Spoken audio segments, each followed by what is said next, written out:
Hi, everyone. John Liebman here. I've got a great interview with the one and only Fretless Monster himself, Tony Franklin, talking about everything he's been up to, everything he's got coming up, and so much more, including some important do's and don'ts for learning bass and playing bass. That's the Tony Franklin interview coming up right now.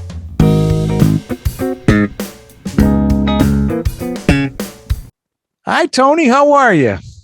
John, I'm great. It's good to see you. Oh, it's always so good to see you too. I was looking, and the last time we did an interview on ForBassPlayersOnly.com was in 2012, believe it or not.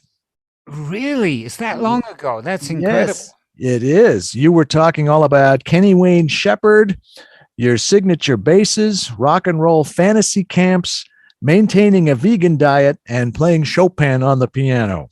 Wow. Oh, Well, quite a few things have changed. I so mean, there's some okay. things. Bring us up to date. What's going on today? Well, goodness me. I'm no longer vegan. That didn't agree with me. I was did that for 6 years, and oh, my body didn't like it. It was So rebelling much against it. easier, so much easier not to be a vegan than to be a vegan, isn't it?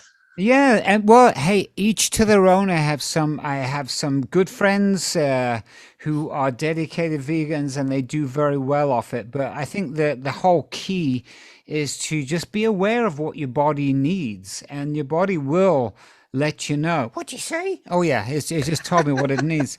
A lot of the time we get caught up in tastes and appetites and what we think we should be doing, but our body will let us know. But my body let me know that I needed some. I just have chicken and fish and that I do very well with that. The guitar Zeus compilation. I know you played a big part in that, and I could feel the excitement when we were exchanging emails. The excitement came right through. So let's talk about that. You were like in the, I guess you'd call it the house band, and then there were all these different guitar players featured, right? Yeah, well, what it is, this was actually recorded originally 25 years ago. It's the 25th anniversary. It never got a proper release in the US. Guitar Zeus is the brainchild of Carmine Appice, who I played with for many years, of course, in Blue Murder. And back then, 95, 96, he put this thing together and brought in this who's who of guitarists. And as you mentioned, the core band was myself, Carmine, and Kelly Keeling, who was with Blue Murder for a little while. He's done quite a lot of things. A creative little genius there. And it was Carmine's job to reel in all his creativity, which was so much. And Kelly needs that.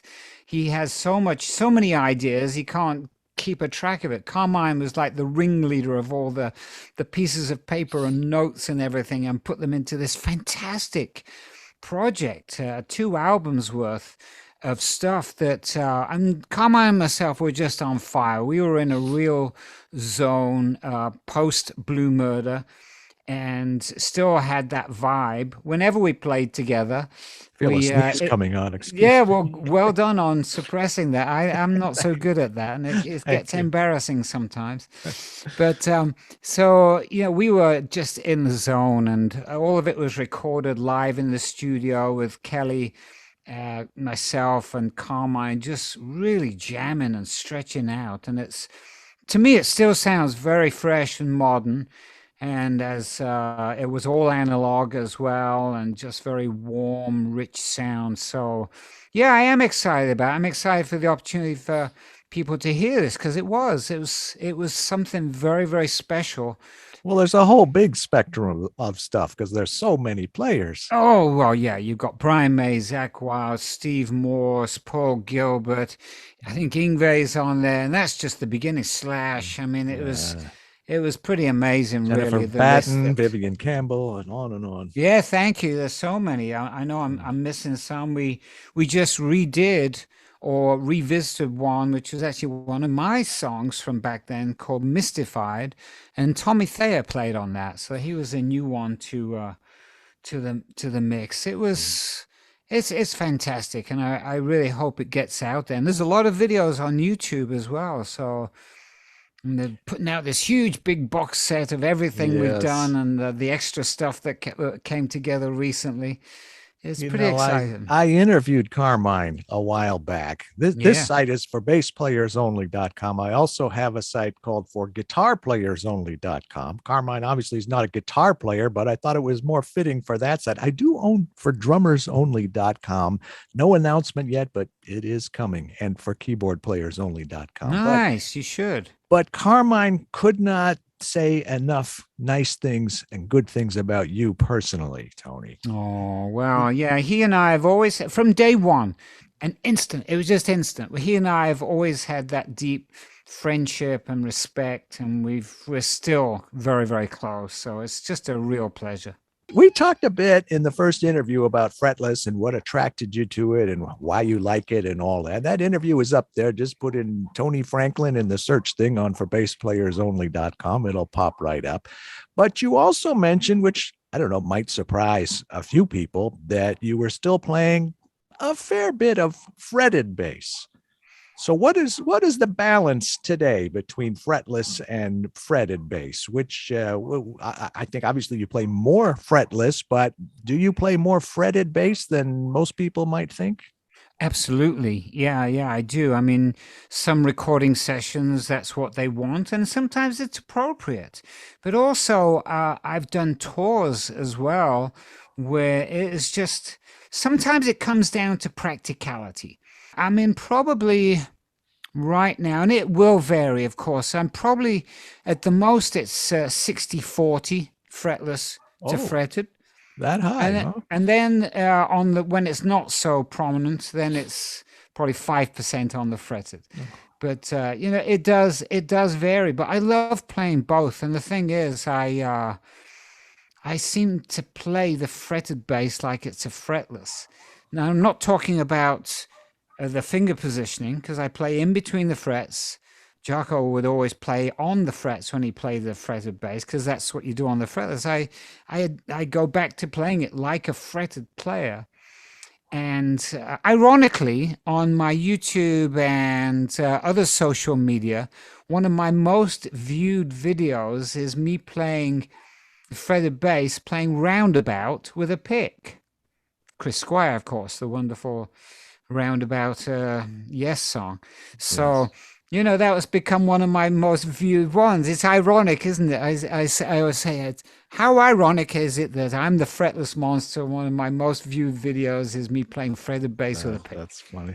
It's funny that you mentioned Jocko. I did ask him one time. I said, I read somewhere, Jocko, that you took a whole year off from performing just to practice.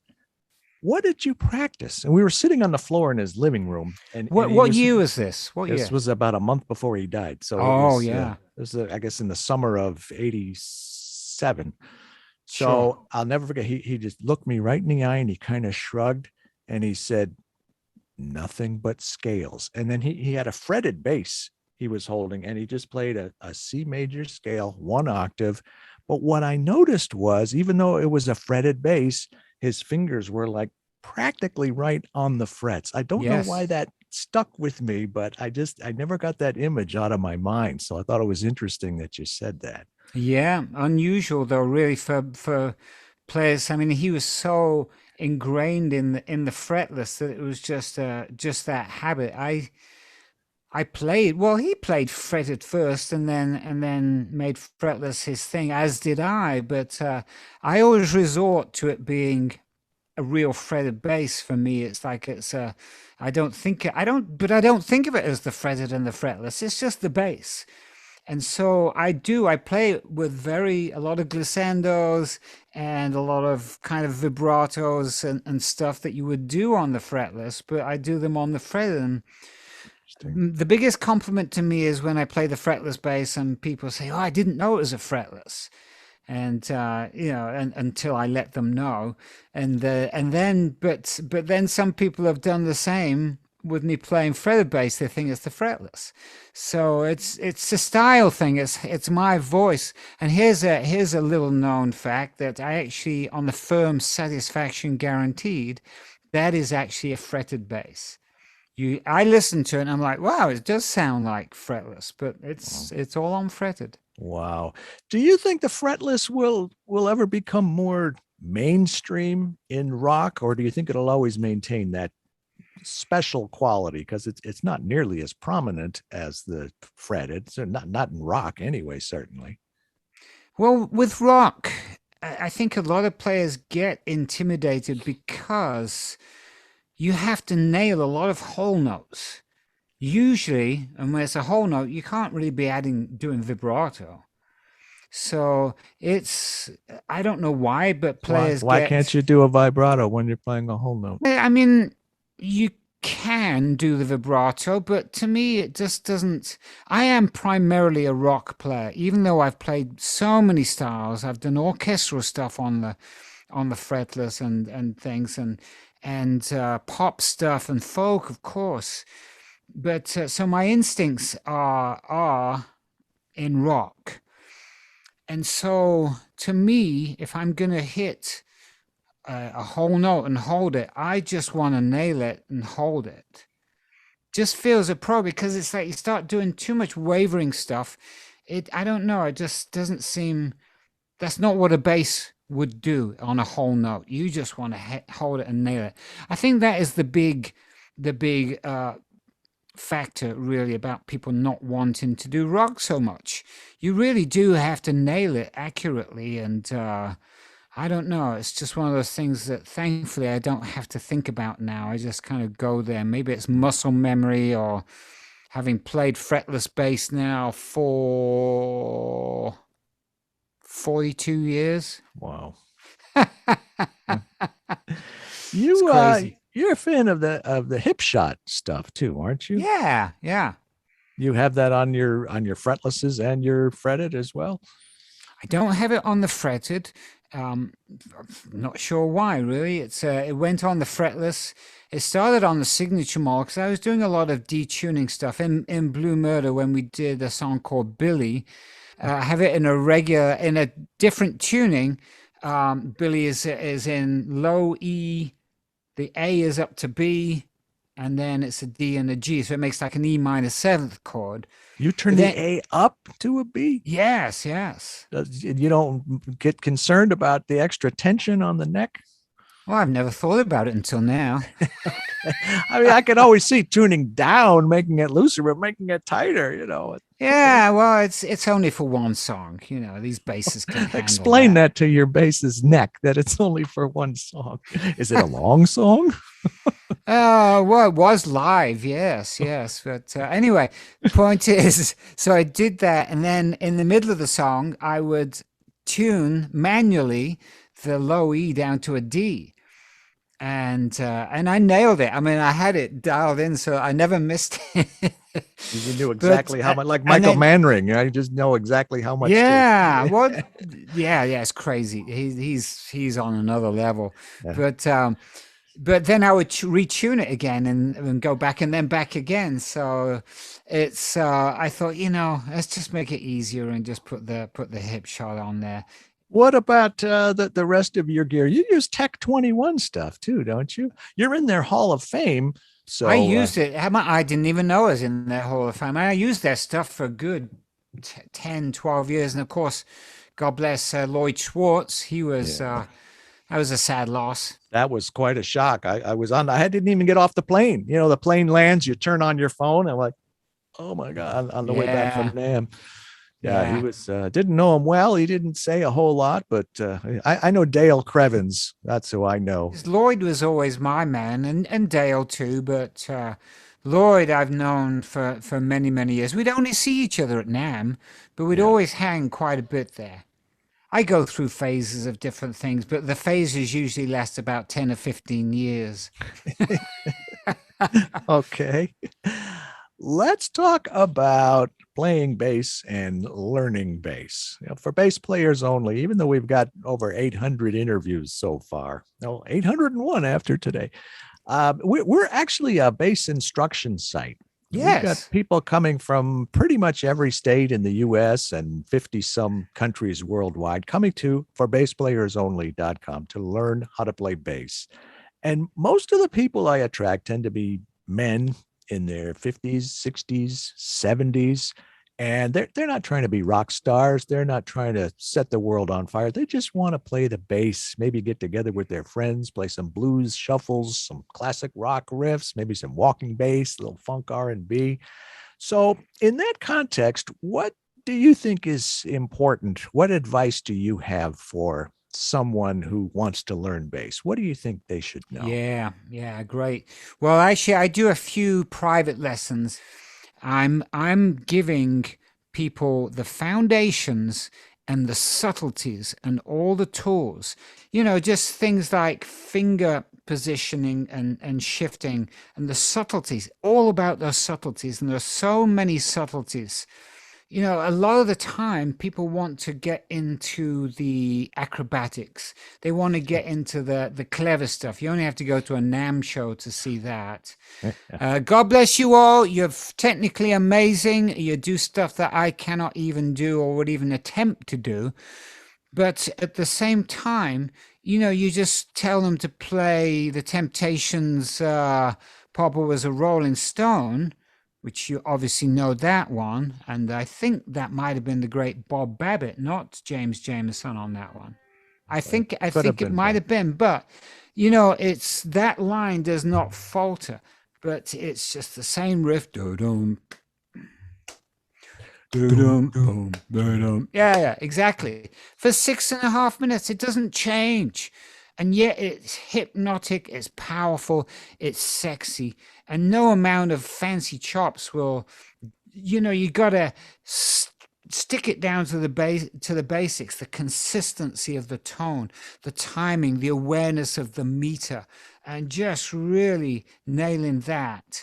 And that to me is what is missing from a lot of players, wannabe players. They want to, get into the fancy stuff. No, you don't run before you can walk. To me, it's really about the foundational stuff. And a lot of people, they want to go so fast. I think it's the same on any instrument, but you see a lot on YouTube and the especially for the guitarist. Hey, don't practice that. Just do this, and you can solo in any key. And it's like, yeah, that's cool. It'll get you a little bit further along, but you really have to absorb a lot to become there. But I don't want to discourage people from that, because you can still learn a lot and have fun along the way. Yeah, learn a classic bass line, but learn what it is that makes that song work, and how the fingering works, and how they play it to get that consistency of tone, and how they move their fingers around. Don't just play it just to play a song. Learn what it is that makes it great, what makes it groove, and makes people want to hear it again and again. Let's get back to you. What about the future? I'm one of these guys that creatively, I have way too many ideas. So I'm always recording and writing songs. That's an ongoing thing. I have a bass instrumental album, which I've been attempting to finish for years now, and everything else seems to come I along. think, if you don't mind me saying, I think you mentioned that in I probably did. 2012.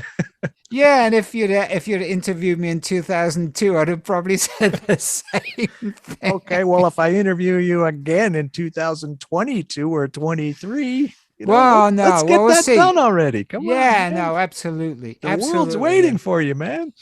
It's 80% done, and the 20% always takes the longest time. So, Yeah. but I'm very excited about that. It's a lot of fun, and I am very song oriented. If you can't tell, I love songs. I love compositions. So it's not all about. There's some fireworks on the bass, but it's really about if the composition handled it. There's no point playing fancy if you haven't got a great. You can add all the colors to the picture you like, but if you don't have a good picture, then it's like it's what's Right on. So I have a rock camp, a couple of rock raw fancy camps coming up. I was in the rock camp movie, which is getting some great coverage and all that, very funny. And I'm talking about philosophy, and I actually play a little bit of Papa as a Rolling Stone. in that, and I do my Gollum impersonation. Oh, I play Papa as a Rolling Stone. I say, imagine if Gollum was a bass player and he's playing Papa as a Rolling Stone. So Evil One be like, it's boring. Play more notes. No, no, no. The song is the master. No. Boring. More notes.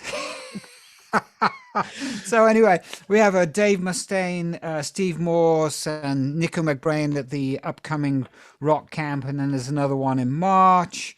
So just recently, I got done with some dates with John Fogerty. oh, right, The right, great right. James Lomenzo has been Yes, his regular basis, yes. I interviewed and him.